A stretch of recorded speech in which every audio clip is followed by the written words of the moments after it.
सिनान एक बहुत अच्छा बच्चा है करीम। उसने ऐसा किया है तो जरूर कोई।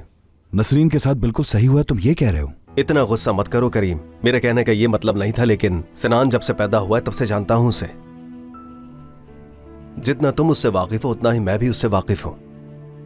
मेरे सारे बच्चे एक एक करके मेरे हाथों से निकल रहे हैं, मैं क्या करूं हसन?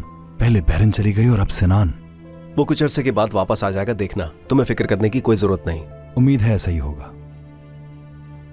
नसरीन के साथ कैसा चल रहा है? अच्छा चल रहा है बहुत, लेकिन हम दोनों को कुछ दिन मुहतात रहने की जरूरत है। अम्मी मुसलसल मुझसे तफ्तीश कर रही हैं कि क्या चल रहा है तुम दोनों के बीच। हत्ता कि नसरीन को पैसे तक ऑफर किए ताकि वो दूर चली जाए मुझसे। तो उन्हें तुम दोनों के बारे में मालूम हो गया है? अच्छा खैर, मेरी बात छोड़ो, ये बताओ तुम्हारे और ओज़लिम के बीच सब कुछ ठीक है ना? हाँ ठीक है सब कुछ।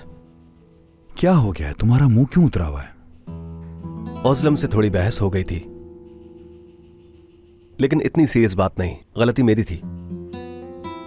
तुम एक रोमांटिक आदमी हो हसन, यानी ओज़लिम को तुम मना ही लोगे, ये मुझे मालूम है अच्छी तरह, है ना?